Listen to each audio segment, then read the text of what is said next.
आज की हमारी यह यात्रा रुद्रप्रयाग से प्रारंभ होकर पंच केदारों में से एक केदार तक जाएगी।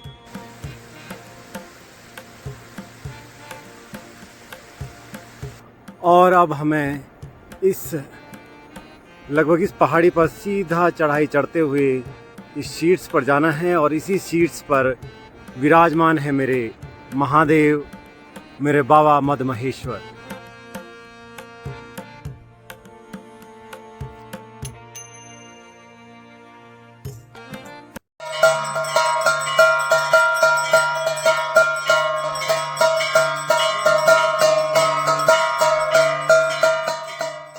आप सभी को एक बार पुनः मेरा शिवमयी प्रणाम।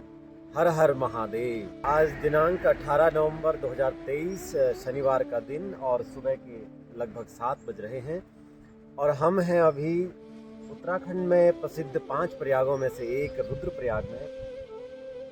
प्रयाग मूलतः उस स्थान को कहा जाता है जहां पर 2 जलधाराएं, 2 नदियों का संगम होता है। और रुद्रप्रयाग में बद्रीनाथ की ओर से आने वाली अलकनंदा और केदारनाथ धाम से आने वाली मंदाकिनी नदी का संगम होता है। इस स्थान का नाम रुद्रप्रयाग के पीछे एक कहानी यह भी है कि यहाँ पर भगवान शंकर ने नारद जी को रुद्र रूप में दर्शन दिए थे और तब से भी इस स्थान का नाम रुद्रप्रयाग प्रचलित है। आज की हमारी यह यात्रा रुद्रप्रयाग से प्रारंभ होकर पंच केदारों में से एक केदार तक जाएगी। तो आइए शिवलोक की इस यात्रा में आगे आगे आपको यात्रा मार्ग की जानकारी साझा करते रहेंगे।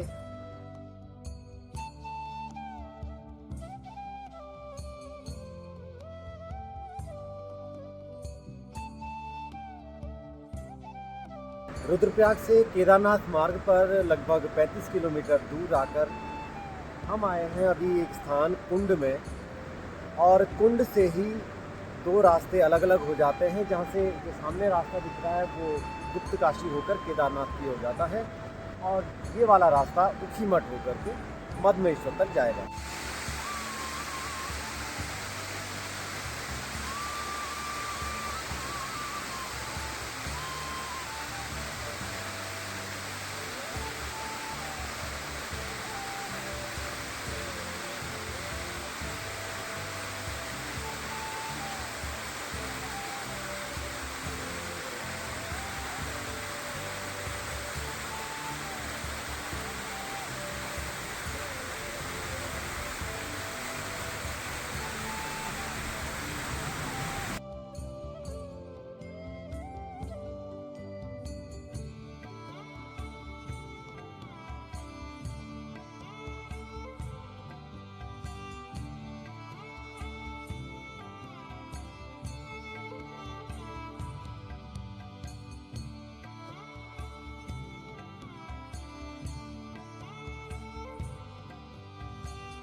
रुद्रप्रयाग से लगभग 41 किलोमीटर दूर माँ मंदाकिनी के सहारे चलते चलते हम आ पहुँचे हैं एक बेहद पौराणिक शहर ऊखीमठ में। ऊखीमठ का अपना एक पौराणिक इतिहास है, एक पौराणिक महत्व है। स्कंद पुराण के अनुसार ऊखीमठ का पौराणिक नाम उषा मठ के नाम से विख्यात है, क्योंकि यहाँ पर असुर वाणासुर जो एक परम शिव भक्त था, उसकी पुत्री उषा और द्वारिकाधीश भगवान श्री कृष्ण के पौत्र अनिरुद्ध का विवाह यहाँ पर संपन्न हुआ था। अतः उषा के नाम से ही यहाँ का नाम उषा मठ प्रसिद्ध है, जो कालांतर में ऊखीमठ के नाम से जाना जाता है। यहीं ऊखीमठ में स्थित प्राचीन ओंकारेश्वर मंदिर में ही भगवान श्री केदारनाथ व भगवान मदमहेश्वर जी की शीतकालीन गद्दी स्थल भी स्थित है।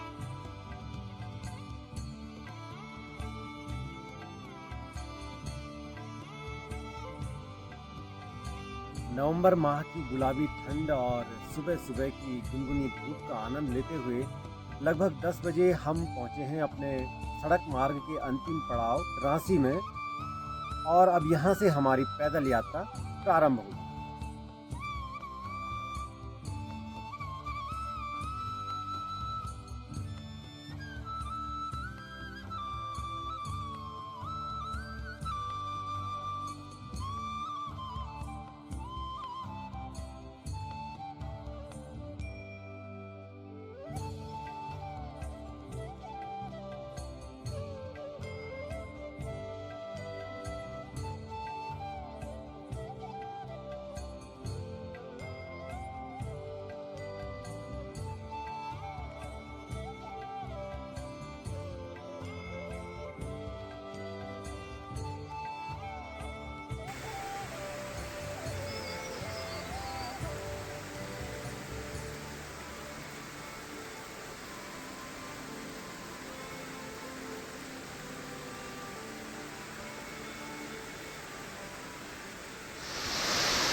यात्रा में चलते चलते एक शिला पर अचानक नज़र पड़ी तो देखा कि एक शिव भक्त ने कैसे अपने श्रद्धा अर्पित करते हुए एक शिला पर मद्महेश्वर धाम के साक्षात मूर्ति, एक चित्र उकेरा गया है जो मन को अत्यंत शांति प्रदान कर रहा है।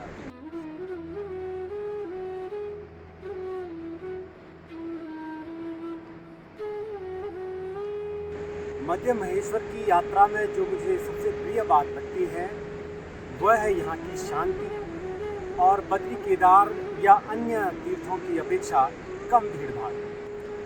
और वास्तव में कहते हैं कि शिव शांति के साथ ही निवास करते हैं। यात्रा के दौरान मार्ग में आपको बहुत कम यात्री ही नजर आते हैं। निरंतर कल कल निनाद करती यह दूध से सफ़ेद जलधारा मधुगंगा है, जो मद्महेश्वर मंदिर के आसपास की कई जलधाराओं से मिलकर बनी है।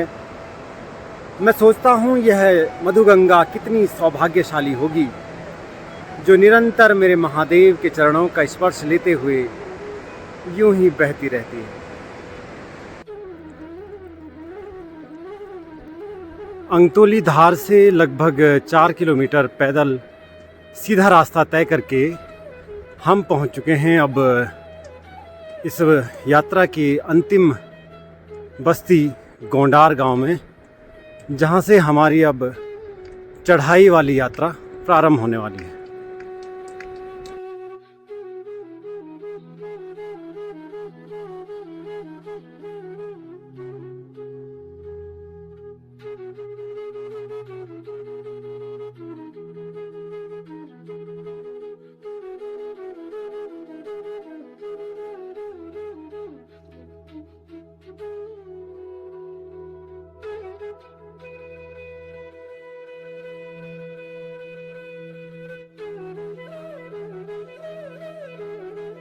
भोजन के पश्चात अब हमारा सीधा रास्ता भी ख़त्म होने जा रहा है और अब हमें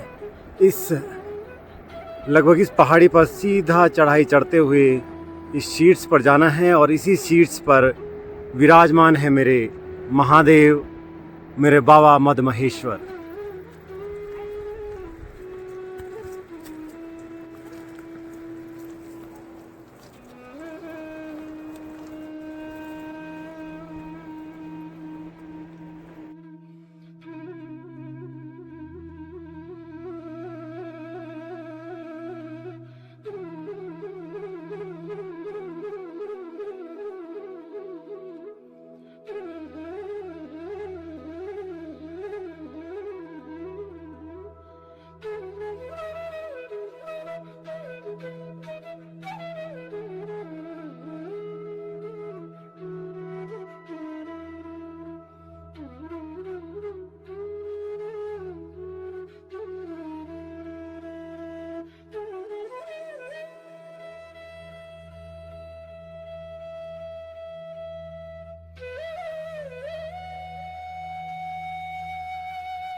यात्रा में चढ़ाई तीव्र अवश्य है, किंतु मार्ग की चौड़ाई पर्याप्त होने के कारण यात्रा थोड़ी सी सुविधाजनक सी हो जाती है।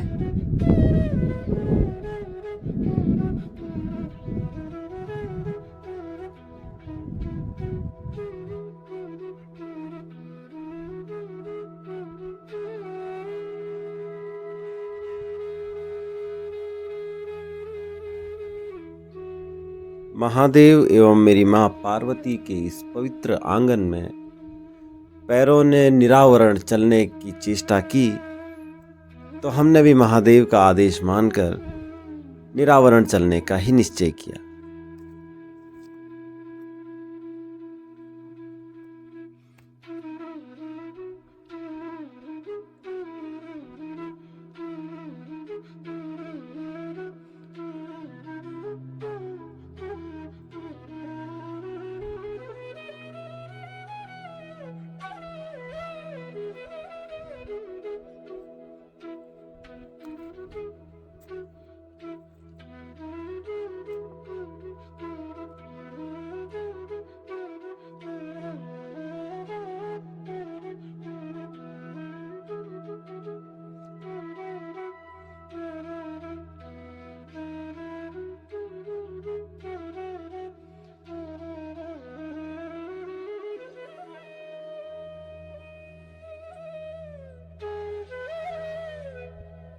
लगभग 7-7.5 किलोमीटर की लंबी खड़ी चढ़ाई चढ़ने के पश्चात अब हम मंदिर से लगभग 3-3.5 किलोमीटर दूर हैं। और ज्यों-ज्यों हम मंदिर के पास जा रहे हैं या यूं कहें कि शिवलोक में प्रवेश कर रहे हैं, हमें महादेव की उपस्थिति का साक्षात आभास हो रहा है। ये ऊंची ऊंची गगनचुंबी हिमाच्छादित श्रृंखलाएं यूं प्रतीत हो रही हैं जैसे महादेव ने अपनी जटाएं बिखेर रखी हों।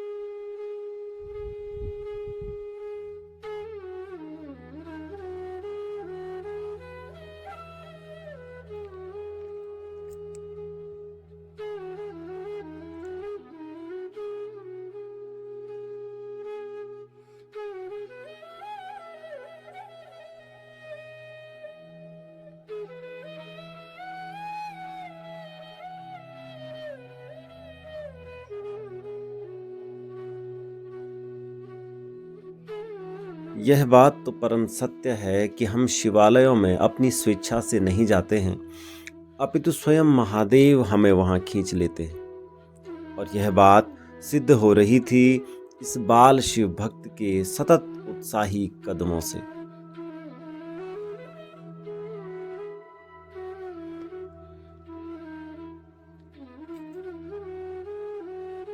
अभी हम कोनचट्टी नामक जगह पे खड़े हैं, जहाँ से मधमेश्वर मंदिर लगभग 2-2.5 किलोमीटर शेष है। गोंडार से और मधमेश्वर मंदिर के बीच चढ़ाई वाले रास्ते में आपने देखा होगा बीच बीच में इस प्रकार की चट्टियों का निर्माण किया गया है। इनमें यात्रियों के रहने, खाने व ठहरने की उचित व्यवस्था उपलब्ध है।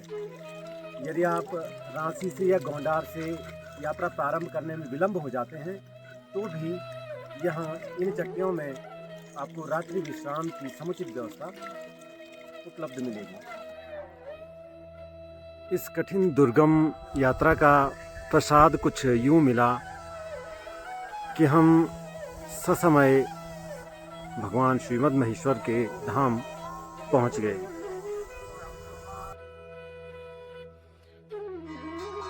सुबह घर से जब निकले थे तो महादेव से यही कामना की थी कि हे महादेव, हमें सायंकालीन आरती में सम्मिलित करवा देना। और महादेव तो महादेव हैं।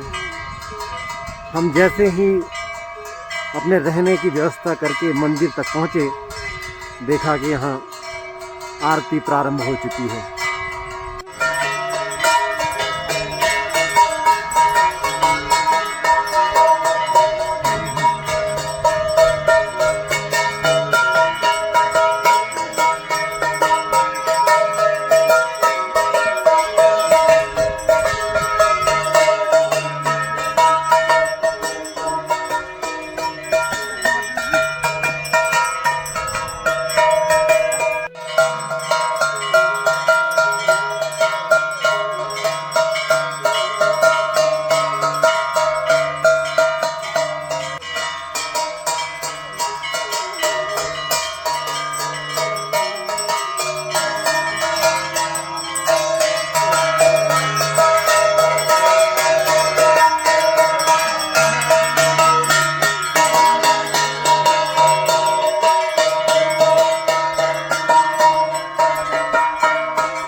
श्री मधमहेश्वर मंदिर के आसपास ही यात्रियों के ठहरने की समुचित व्यवस्था उपलब्ध है। और विशेष बात यह है कि यहाँ यात्रियों को विशेष अतिथियों की भांति चूल्हे के बगल पर बिठाकर गरम गरम भोजन परोसा जाता है, जो हमारे पहाड़ों की निश्चल सरलता और सबको अपना मानने वाली संस्कृति को प्रदर्शित करती है।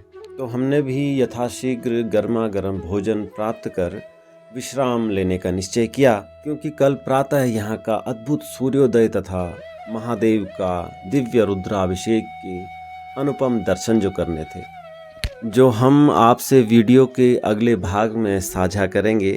तब तक के लिए हर हर महादेव।